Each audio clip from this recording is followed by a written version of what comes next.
Hi, didn't see you there. It's Georgia, the oral health therapist from Watervale Dental, and I just want to give you 10 quick tips about maintaining healthy teeth and gums. So the first tip is making sure we're visiting the dentist regularly every 6 months or so. Number 2 is to be aware of the medications they're taking. Medications that have an anti in front of them, so like an antidepressant or an antihypertensive, do tend to dry the saliva, which does have a big impact on the teeth and gums.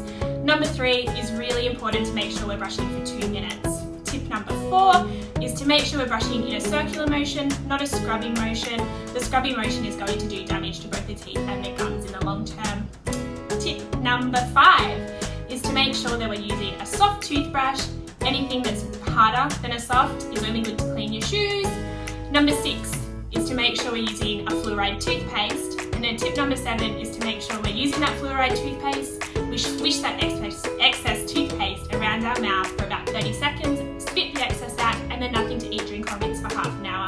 That way the fluoride from the toothpaste is really absorbed up into the teeth. Number 8 is that if we're going to use a mouthwash, use it at a separate time to brushing. Tip number 9 is to make sure we're cleaning in between the teeth. So if we're not cleaning in between the teeth using either an interdental brush, a water pick, an air flosser, or just some floss, we're missing about 40% of the tooth surface. And tip number 10 is don't forget the tongue. So a lot of bacteria is also on the tongue. So once you finish brushing those teeth, just give the tongue a little brush and you're good to go.